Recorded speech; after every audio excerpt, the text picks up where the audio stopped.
ఇదే రేవంత్ రెడ్డి గారు నిన్న ఏం లీక్ ఇచ్చారు? అన్ని పత్రికలు మీరే సాక్ష్యం. సీఎంఓ ఆఫీస్ నుంచి మీ అందరికీ లీక్ వచ్చిందా లేదా? ఏపీకి జలక్ ఏదో పెట్టే కదా, షాక్, జలక్ అన్నాడు, షాక్ అని రకరకాలుగా మీ అందరికీ పెట్టారు. సీఎంఓ నుంచి అఫీషియల్గా మీ అందరికీ ఇచ్చారు. బనకచెర్లపై బాబు మీటింగ్ పెడితే ఢిల్లీ మీటింగ్కి వెళ్ళేదే లేదు, బాయ్కాట్ చేస్తాము అని లీకులు ఇచ్చిన రేవంత్ రెడ్డి మరి నేను అర్ధరాత్రి పూట పరుగున ఎందుకు ఢిల్లీకి పోయినట్టు? మధ్యాహ్నమేమో ఆంధ్రప్రదేశ్కు షాకు, బనకచెర్ల ఎజెండా ఉంటే మేము మీటింగ్కే బాయ్కాట్ చేస్తాము అని చెప్పి లీకులు ఇచ్చారు.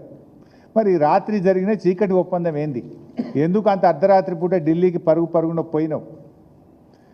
బనకచెర్ల ఎజెండా ఉన్న మీటింగ్లో ఎందుకు పాల్గొన్నారో ఇవాళ ముఖ్యమంత్రి గారు సమాధానం చెప్పాల్సినటువంటి అవసరం ఉంది.